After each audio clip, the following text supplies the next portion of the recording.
can, okay. Yeah, I think we can start. Good afternoon, everyone. Welcome you to the EPC. It is my pleasure to welcome you here today to this policy briefing with the first Deputy Prime Minister of Kosovo in charge of EU integration, development and dialogue, Besnik Bislimi. Dear First Deputy Prime Minister, it is my pleasure to welcome you here at the EPC. Thank you so much to come here to the EPC to address our Brussels audience that I am sure that they are really looking forward to hearing your views about Kosovo's EU prospects. I believe that it is really timely to have this First Deputy Prime Minister Bislimi without today to discuss Kosovo's EU prospects, especially in light of the recent developments in the north of Kosovo, right after the last meeting of the Belgrade-Pristina dialogue, and only a few weeks before the Commission will publish the 2023 enlargement package and the progress reports. In this past year, Kosovo, there have been, I believe, two major breakthroughs in Kosovo's EU path. First, and probably most important of them, it's the final waiving of visa requirements for Kosovo citizens, which was very much expected in Kosovo, I believe, and which the Commission had been recommending since 2018. And then secondly, the fact that in December last year, Kosovo finally officially applied for EU membership. So this year's report will be the first one that is assessing Kosovo having applied officially as an EU member. Also in this past month, we have seen an escalation of tensions in the north of Kosovo, which have deteriorated the relations with Serbia, and which, despite of the fact that the EU has tried to relaunch the dialogue to normalize relations, the dialogue hasn't really managed to diffuse these tensions. So I would, like, against this background, as I said, I am very much looking forward to hearing your analysis on the current situation in Kosovo. How do you see Kosovo's prospects for EU integration in the near future, or in the future, let's say? And what are your proposals or your views on how to, as our event says, how to break the current impasse and move forward? I will now give you first the floor. After your intervention, I will open the floor for questions from our audience. So I encourage all of you to engage in the conversation after Minister Bislimi's intervention. And for now, over to you. The floor is yours.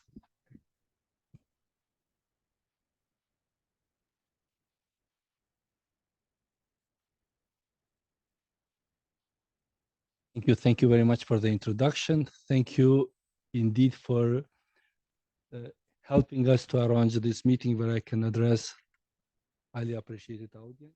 Also to all of you that found the time to spend 1 hour at least with the delegation from Kosovo to discuss an issue that for us is crucial. So Kosovo's path to the EU was also one of the crucial questions that we made to us back in March 21st when government Kurti started its second mandate. So my first job as Deputy Prime Minister was to do an inventory or where we stand in the process of integration, what is lacking, what needs to be done. And the assessment was not quite optimistic. We had still problems with the visa liberalization, despite the fact that the Commission's report said that Kosovo had fulfilled all technical criteria, which were, by the way, twice as much as the criteria for some other countries that had enjoyed visa liberalization before Kosovo. we had still no membership in the Council of Europe and still no candidate status with the EU. So pretty much the answer was clear. We have to see this as key priorities, not only for the Office of Prime Minister, but also for all line ministers. This is also the reason why in my title, it says First Deputy Prime Minister for EU integration, then economic development and dialogue, because for the government, EU integration became the top priority. The answer for us on this issue was 3 stages. First, on the issue of visa liberalization, for us was important to discuss with our partners that still had some skepticism about the preparatory or preparations of our country for the visa liberalization, so that we can address particular concerns of every member country. And back in 2022, I think in May or June, we submitted an updated report, which pretty much showed the progress that Kosovo had made since the last Commission reports in 2018. And this was used as a basis then later to grant our citizens visa-free travel starting from January 1st, 2024. On the Council of Europe, we had already taken several steps towards membership there. We were members of the Council of Europe Bank, we were members of the Venice Commission, and we had already adopted most of the provisions of the Council of Europe in the area of minority protection, human rights, and others in our constitution. So we had unilaterally adopted them, but we still had no full membership, and it was for us very important to make sure that during 2022 we submit the application there, and we did this back in May 12th, 2022. Of course, EU membership is much more complicated. Hence, for us, it was very important to address the key challenges in this process. That's why if you look at the government program, it says 2 key priorities, jobs and justice. This was our response to the EU integration process. If we want to advance in the EU integration process, we have to develop the economy, improve the living standards, create more jobs, especially jobs for some more affected groups like youth and women, and in the same time, make sure that this growth is fairly distributed among the members of the society. And if you look at the economy, I think we were successful in managing this step. Economic growth in real terms was higher than in any country in the Western Balkans for 2021 in real terms, and compared to the period before pandemic, the highest in Europe, double digit. And we are continuing at a high path. And Kosovo is unique because all other countries, when they do growth accounting, they look at the origins of the growth, and we look at the barriers for growth.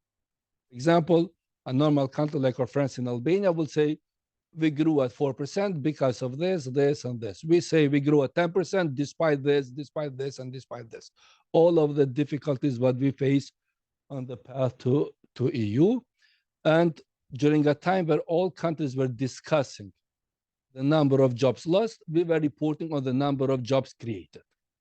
So since 2021, we have created 45,000 jobs, most of them among youth and women. So 45,000 jobs, as an absolute number might mean nothing, but knowing that the overall pool was 357,000, this means that we have created 10% more jobs, which is very, very important in a small country like Kosovo.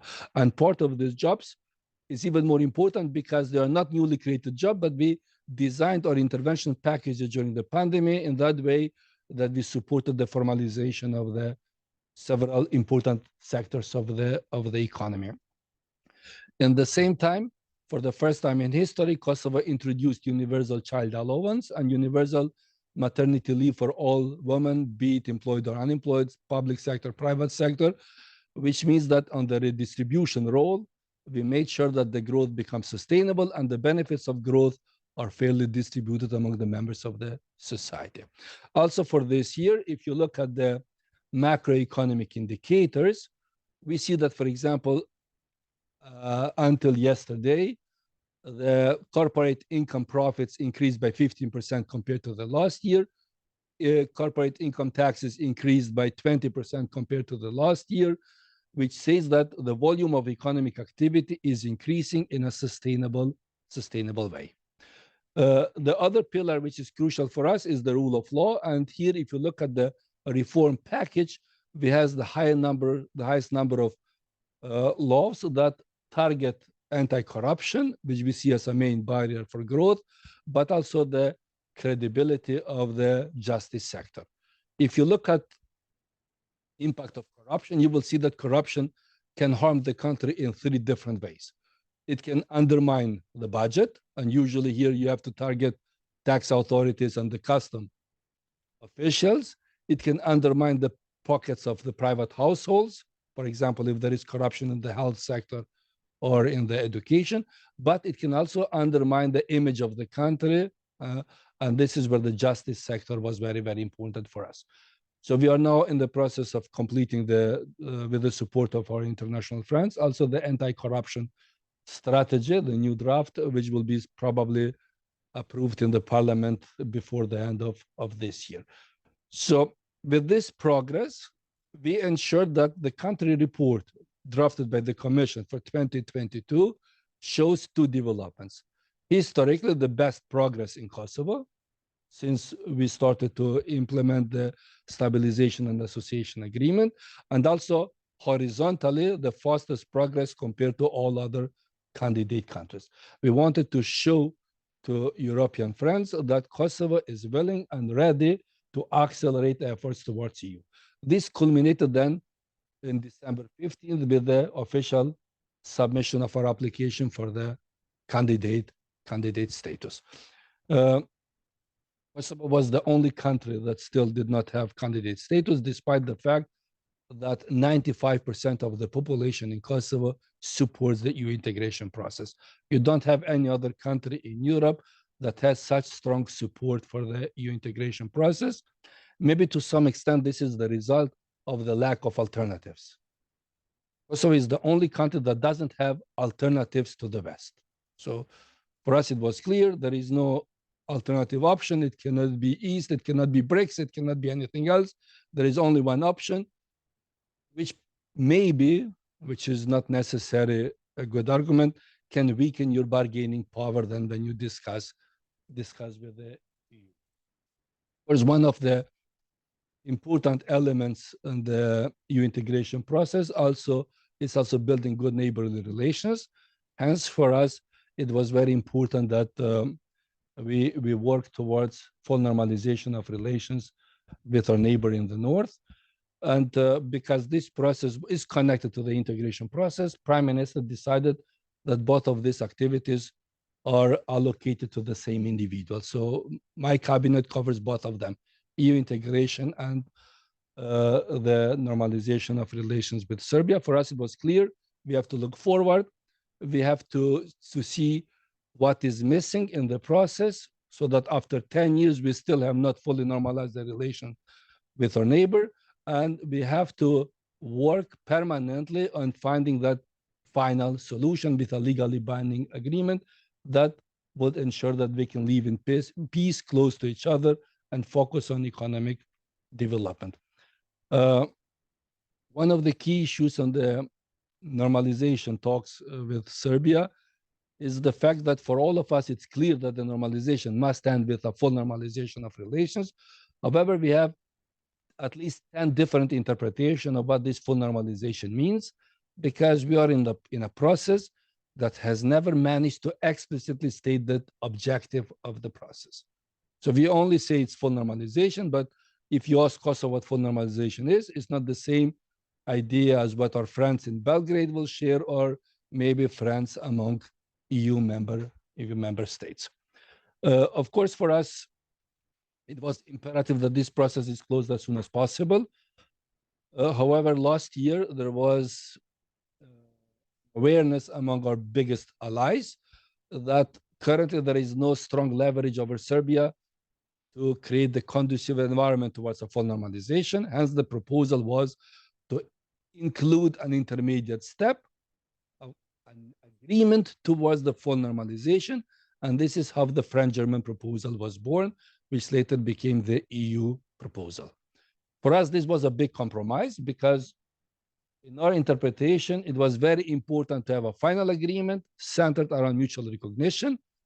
Serbia said No final agreement and no recognition at this point, no mutual recognition. So pretty much in our interpretation, the basic agreement proposal was made to accommodate in the short run the key points from the Serbian side, but we still wanted to walk in knowing that we will not give up the full normalization. We see this as an intermediate step, and we also made sure that the title of the agreement is Basic Agreement on the Path to Normalization, which is not necessarily the end status.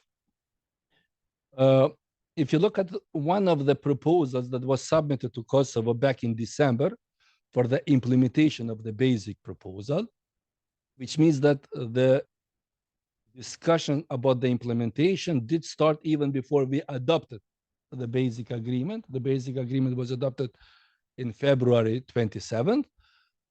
In these discussions that we had with the EU, it was clearly stated that several elements of the basic agreement, especially those that are difficult to quantify, will enter into force immediately upon signature of the agreement. So there are two elements here that are important. First, the agreement has to be signed.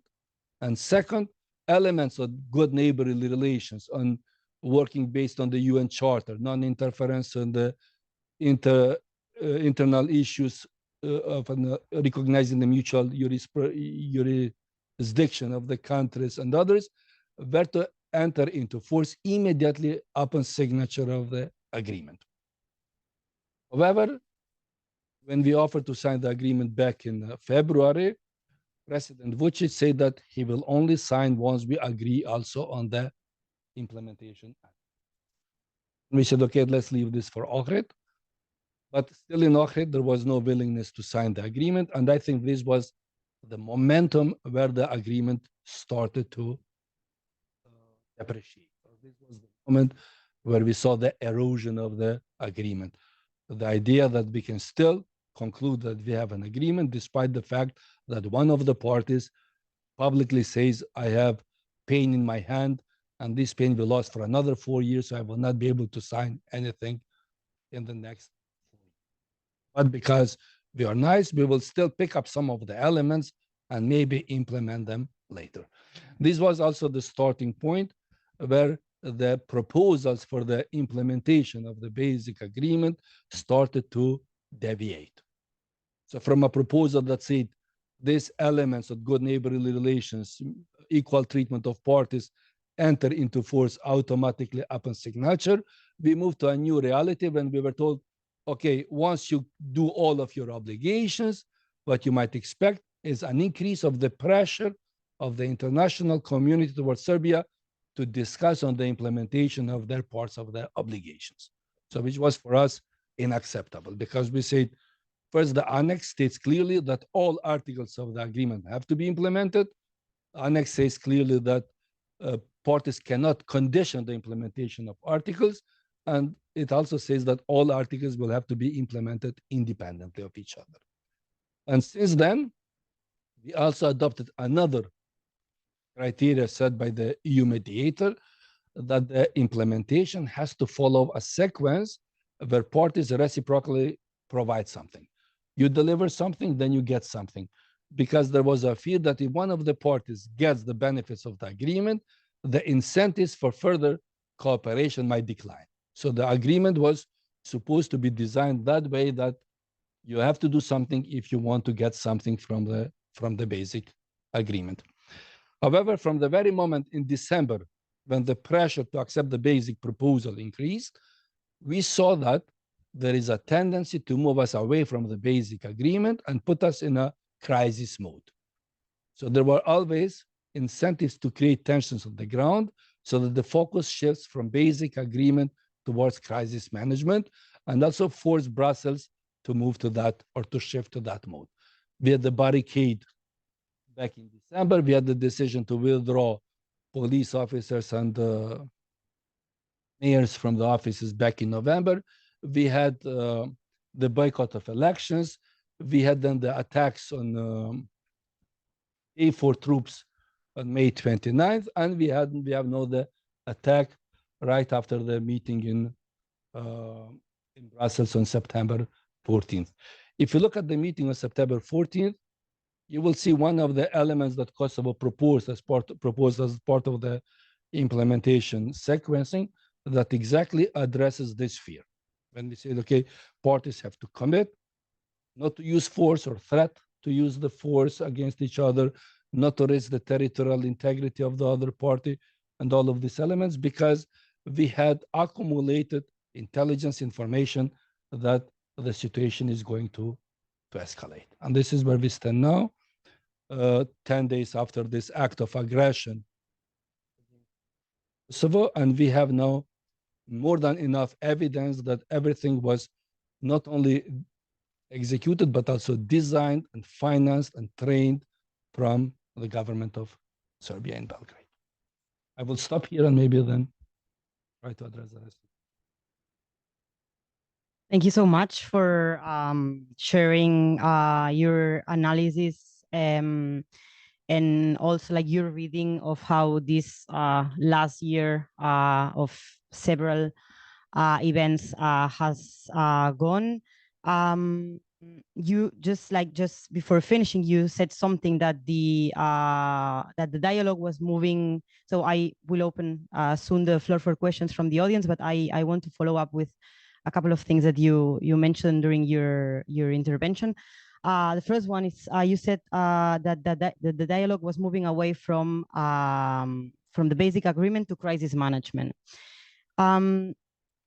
What do you think that the EU can do to revert this trend? So we heard after the last meeting on the 14th of September in Brussels, we heard Prime Minister Kurti saying that the mediators were no longer neutral and that the dialogue was not on equal sides and that it reached a point of stagnation. So my question would be like, and now what? So what's the next step? What should the EU be doing in this regard?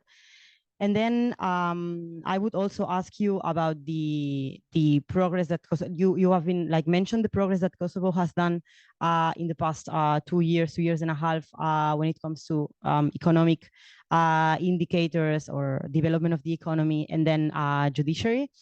I would like to ask you what are your expectations towards the progress reports that the Commission will publish now? Do you think that this progress will be recognized in last year's report? Still in rule of law, corruption, tackling organized crime, Kosovo was still at an early stage of preparation. Do you expect that to improve this time? I have many more questions, but I would like to leave it like this. I will let you answer, and then we will turn to you. Thank you very much. I hope I will be able to address all your concerns. First, the question is, what should EU do at this moment? In the meeting of September 14th, we were facing two problems. The first one is that we entered the meeting not from the principle of equality. Kosovo was under measures from the EU, so which pretty much say that you are under pressure to deliver, and this automatically influence the bargaining power of parties, and there is no guarantee that the outcome will be optimal. And the second, for us, it is important to note that the negotiation process in Brussels is not an autonomous project. It is an assignment allocated to the EU by the Security Council of the UN back in 2010, after the adoption of the resolution in August 2010, which welcomed the role of EU in mediation talks for normalization between Kosovo and Serbia. So if the talks would have been about the status of Kosovo, it would have made sense for the mediator to say, I'm neutral. So depending on your bargaining skills, you might determine the status of Kosovo. But the talks are not about the status. The talks are about normalization of interstate relations. Hence, neutrality cannot mean that we are neutral towards the status, because this will go against the spirit of very mandate that EU got from the UN Security Council. In the meeting of September 14th, Prime Minister Kurti provided the third draft proposal of the Kosovo side on our vision of how the sequencing of the implementation should look like. This proposal was rejected without opening and reading it. And the idea was, okay, it's not realistic, it's biased. Let's buy both of these arguments. Kosovo, by definition, cannot be neutral because Kosovo represents itself. So when we make a proposal, it's logically that the proposal initially might be in our bias. It's logically. It will be a problem only when Kosovo will say, this is our proposal, take it or leave it. But then you say, this is our draft, and we want to confront it with the draft of the other side. It makes sense that parties want to come to a compromise in the middle from two biased proposals. But when Kurti's proposal was rejected, Kurti wanted to know whether the other side has prepared the draft. And at this moment, we realized that Serbia has never submitted a draft. Instead, they have only submitted a document back in February, conditioning everything with ASM. But all the narrative towards member states was that two parties are being constructive, and then the mediator is creating a compromise proposal, which then is not acceptable to Kosovo. But now we saw on the September 14th that there was never a compromise proposal because there were never two proposals. Now the question for all the audience is, how can you come to the conclusion that the party that is bringing proposals is willing to negotiate them, becomes the unconstructive party, and the party that clearly says, I have not signed the agreement, I have not agreed to this, I will only implement parts of it, I will only condition the agreement but not bring a draft proposal, but I will work heavily to create tensions on the ground, becomes the constructive party. This is where we then openly question the neutrality of the mediation. So it was not easy for us, but it was a real impasse there. So we had to go public with our statement that Prime Minister did right after. Now, to go back to the issue of the EU integrations, some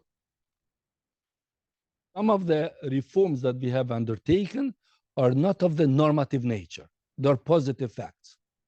For example, when we say these laws have been adopted, it's a fact. When we say these trainings have been completed, it's a fact. When we say Kosovo fully aligned the foreign policy with the EU, it's a fact.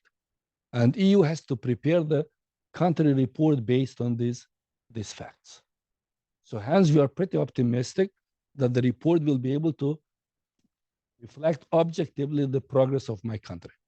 But where we come to the struggle is then this criteria where you move from early preparatory stages to, let's say, good progress or moderately prepared for the EU integration, because this is where the process becomes subjective. But my question will be, if a country for 7 years in a row records small progress, when this series of small progresses becomes large progress? When do you reach the stage when you make a leap? Then you say, okay, now we are ready for the next step, because this is then when subjectivity takes place. For example, country report for Macedonia in 2022 starts with the emphasizes of the importance of full alignment of their foreign policy with that of the EU.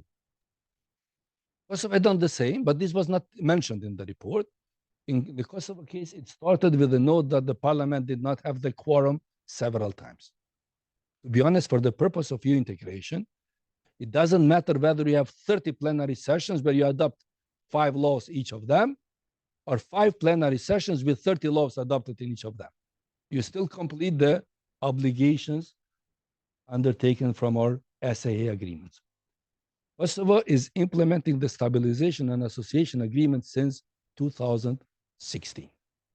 So we are now in the 7th year of implementing it, which means that we are much better prepared for the integration process than all our friends and neighbors at the moment when they received the questionnaire from the EU. Some of the countries received the questionnaire right after signing the SAA. Of course, the institution could have not been as prepared as our institutions, because we are now in the 7th year of implementing it. And in addition to the SAA, we have also developed a parallel process called European Reform Agenda. We had European Reform Agenda 1, European Reform Agenda 2, where we have accelerated our efforts of all line ministries toward the EU integration process, which means we are fully ready, and we would want you to challenge us. We want you to measure the readiness of our institutions for this process. We highly welcomed the statement of the President of the EU Council, Mr. Michel, made back in Bled in Slovenia, where he opened the window for this possible integration by 2030. And we also welcome the idea that despite this, the integration should be merit-based. But what does it mean, merit-based? It means that you all have the same opportunity. You have to show which of you can make larger steps.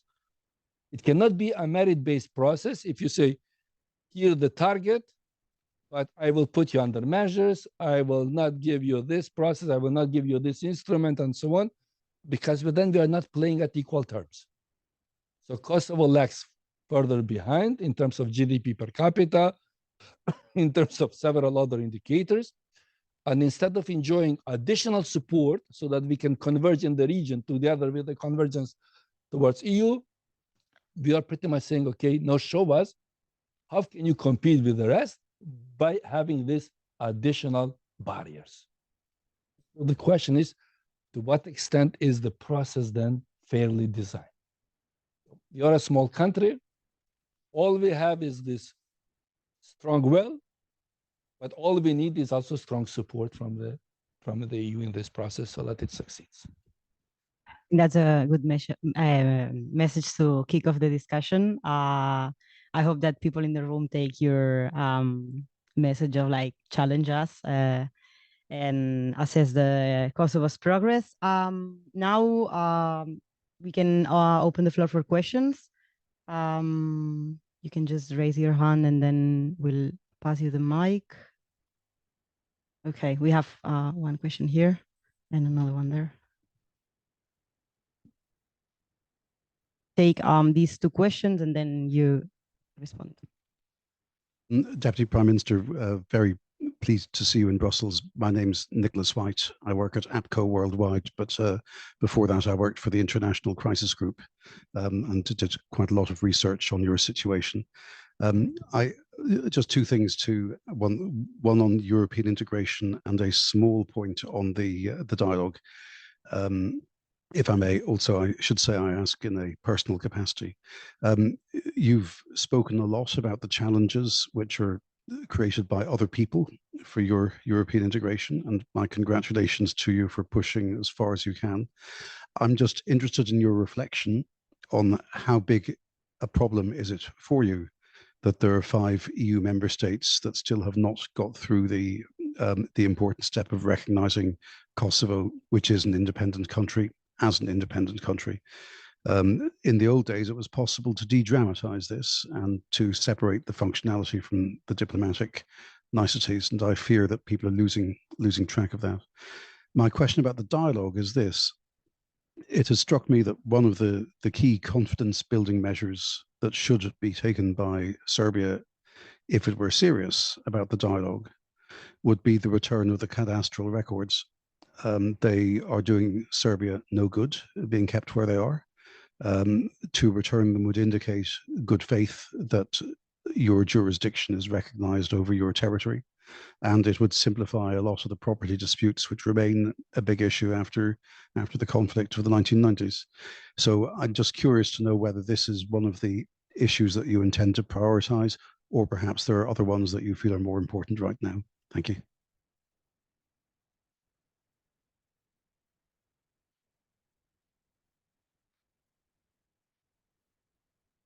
Yes.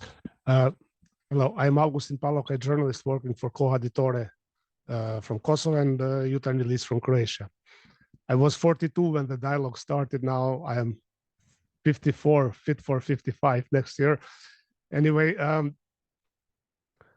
there was criticism in Kosovo when Prime Minister Kurti personally attacked Lajčák for being biased. But the criticism was not what Brussels would like to, but why it took you so long to realize it. because you don't need to be in the dialogue to see that EU was biased. You can just judge based on their public statements. I mean, I have never seen in 12 years direct criticism to Serbia for anything during dialogue, nor in the report that EAS and Commission prepare for the member states. Never. Sometimes they say Serbia has still to do or still to implement, yet to do, and so on. While for Kosovo, Kosovo failed, Kosovo rejected, and so on. So I agree that there was no fair treatment of both sides by EU. But the problem is, how did you fail so much in convincing the partners? Because at the end of the day, it's not only Lajčák and Borrell, but also Germany and United States saying the same thing. So in its position, Kosovo didn't have a friend until recently. So where this misunderstanding comes from between Kosovo and the partners, I know that Germany and United States propose something, and then they support the proposal of European Union, which does not include that. Like US and Germany and many other countries say that normalization means also mutual recognition. EU says that the aim of dialogue is not mutual recognition.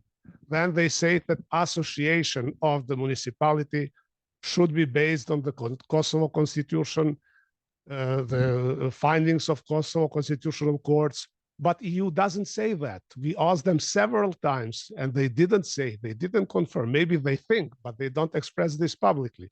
So if you are so confident, why you couldn't convince your friends to support you on that position?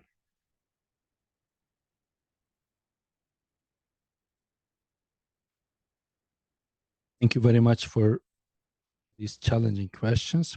First, let me start by addressing the problem of still 5 countries in the EU that have not recognized Kosovo. I have to start by underlining that these problems have nothing to do with our bilateral issues. So we have 0 bilateral issues with any of the non-recognizers. Actually, we have more bilateral visits with Greece than with any other country that has recognized Kosovo. So, and also deep economic cooperation. So there is no other country in Europe where the percentage of visa applications that were positively responded is higher than for Greece. So pretty much everything is perfectly. So the issue of the 5 non-recognizers has nothing to do with our attitudes, with our reforms, or our problems generated at home. Second, we see the presence or the fact that there are 5 non-recognizers as the key obstacle in the dialogue. Because if the dialogue is supposed to lead to full normalization, which will then mean recognition by the 5 non-recognizers, it's automatically a negative incentive for Serbia to be constructive.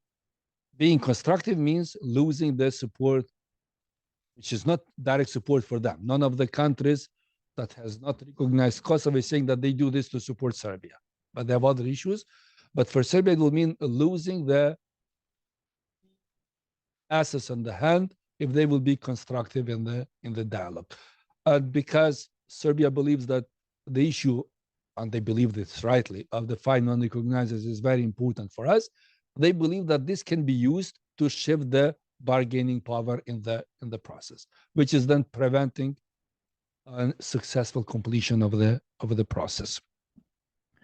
One of the first things that Kurti's government did here was to make sure that we have a full inventory of all post agreements and to have a common understanding with the EU on where we stand with the implementation of these agreements.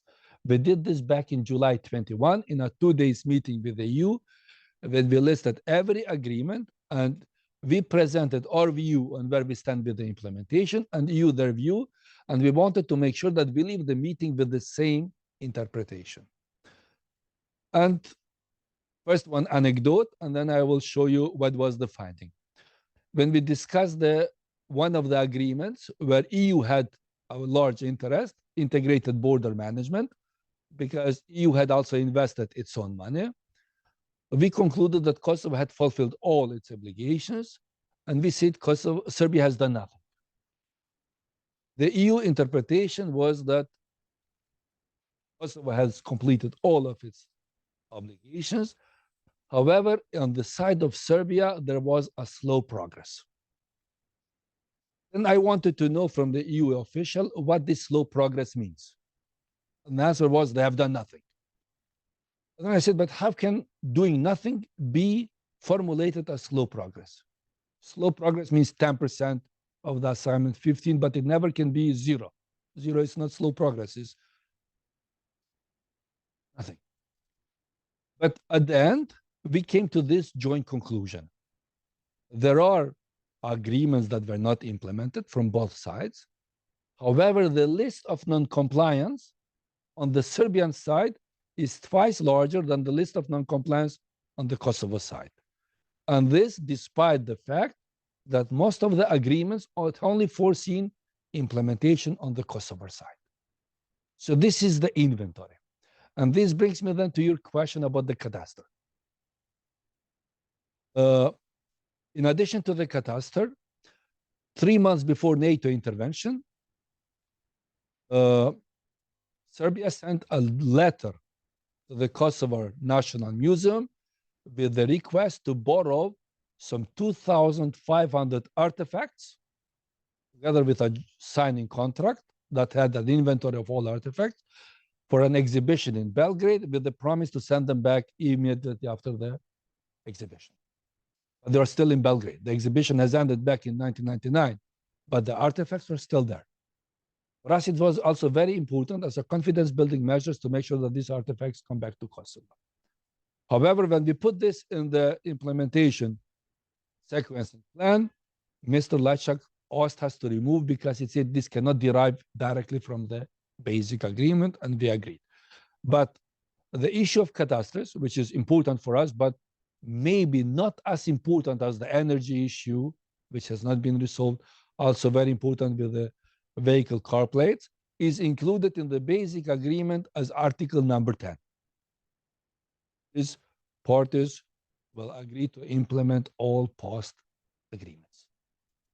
Now to the question made by Mr. Paljokai, why did it take you so long?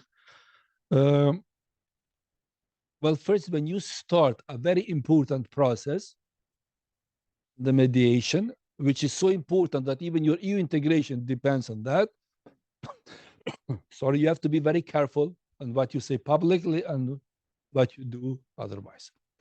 It is not that we were not able to convince our friends. However, there are some processes where we have little influence. It's not a matter of convincing abilities, but it's a matter of the maneuvering space that you get as a country that doesn't even have a candidate status, doesn't even have visa-free travel, is 1.5 million citizens just emerged from the conflict. Unfortunately, still many of our friends in Europe see Kosovo under this narrative, a post-conflict country with a very low economic activity rate, the poorest in Europe, always exposed to potentials for escalations and so on.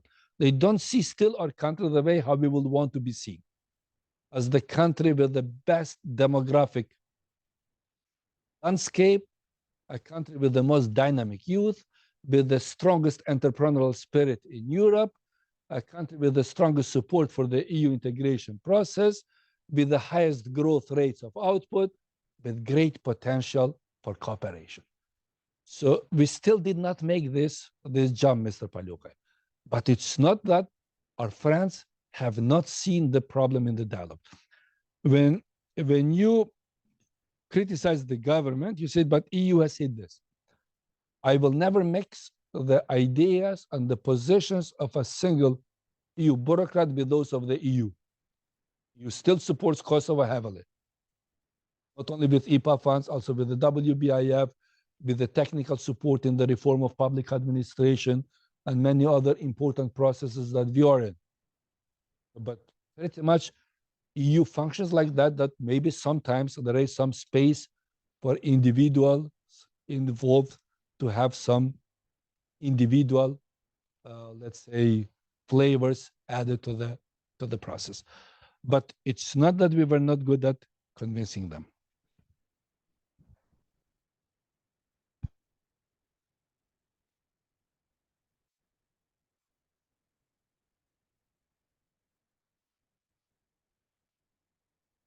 Hello, my name is Miguel Caramelo from Aquí EU Law. My question goes on the dialogue. So there have been 3 high representatives dealing with this, well, with the relations between Serbia and Kosovo over the last 12 years. Since Borrell assumed position, took office, things were a bit worse for Kosovo, at least in terms of the speeches and I would say the blaming to one of the 2 parties. We have seen that Kosovo always took a very moderate position on this, but in September, your prime minister and also today your president in Grenada raised more the voice. Today, she said that she will not meet with President Vučić until sanctions will be adopted against Serbia. So my first question comes to this: will you adopt the same position over the dialogue? Will you reestablish the dialogue, even though the EU will not adopt sanctions against Serbia? And my second question is more practical and more on the economic side of the development of Kosovo. How do you see the crisis and all these escalations, if they impact on the foreign direct investment in Kosovo? Thank you.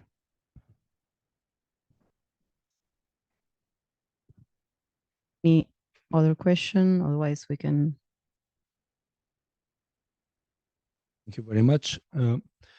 After the act of aggression of September 24th, nothing is as it was before.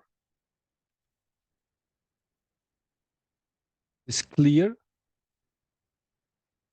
evidence that this act of aggression was designed, enabled, supported directly by Belgrade.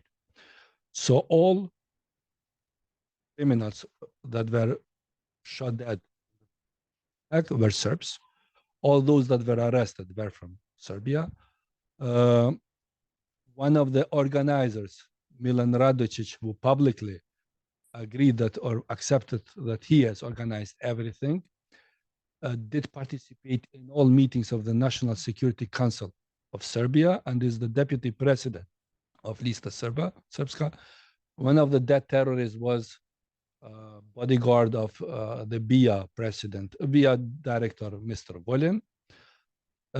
People that were injured did not go for treatment in Turkey, Germany, or France, but they went to Serbia. And Serbia is the only country that had official mourning days for these criminals by declaring them as heroes, national heroes. So pretty much all evidence, adding here that we have, for example, evidence that cars used, and there were 26 jeeps used in the attack. Some of them have still the document that shows that it is ownership of the Ministry of Internal Affairs of Serbia. We have documents that show that the weapons were given to them by the army of Serbia. And I have here, if I can show you, a list of 75 different arts of weapon that were confiscated. We have confiscated military maps that show how exactly the strategy and the roles were designed for each of the participants. These military maps showed 43 different positions that had to be taken under control. These 43 positions were some of them geographically important because they represent highest altitudes in the territory of north of Kosovo. Some of them are crossroads, and some of them are important bridges. And each of the cars had a given assignment. Car number 7 has to take point number 37, and so on, which was all designed by the intelligence and supported. So pretty much the question is, what does it take now to conclude that this was an act of aggression from Serbia? If you look at the official statements so far, we all say that it was a terrorist attack. Try to imagine a normal citizen in Brussels that reads the information that there was a terrorist attack in Kosovo. He will first start to think, was it Al-Qaeda or wherever? Because none of the information in the text leads to exact details on where is the origin of the attack. But now we are in a very important process of normalizing relations with the leader of a country that is organizing these terrorist attacks and publicly saying that these are heroes. So pretty much the message is clear. You should continue with your terrorist attacks, just don't connect the government of Serbia with this. But you are heroes, and I will always support you. Now, for the EU, it's very important to make sure that first you lift sanctions to Kosovo immediately, and you see what measures are taken so that the message is clear to the Serbian side. Not only that we know whose fault this is, who organized this, but also to make sure that this will never happen again. We still have 48 military bases, and these military bases are on the border, on the administrative line towards Kosovo, and they have the name FOB, Forward Operating Bases. If you have a base 1 kilometer from the border and you name it Forward Operating Base, what means forward? Which direction is this base going to operate? And these bases have an average of 100 soldiers there. All international international statements support Serbia in their commitment to reduce the presence. I think instead of supporting the reduction of the presence, they should insist on removing the presence on the border. Because it's not fair if you say to the Kosovo side, your military cannot come to the border, but on the other side, we have 48 bases which call themselves forward operating bases. So that's why we have to analyze all of this before we say, okay, credibility of the dialogue process restored automatically. Let's continue business as usual, as if the September 24th did not happen at all. Now, these escalations did have an impact on us. I have here the Minister of Energy and Economy with me, which can show you pretty much how this is affecting the interest of investors in the transition strategy for the energy production, which is one of the shared goals of us with the EU. The interest of investors to invest in the green energy has declined after the attacks. But it also has started to decline from some of the countries after the measures that EU had imposed to Kosovo, despite the fact that none of us understands what is the purpose of these measures. Thank you very much.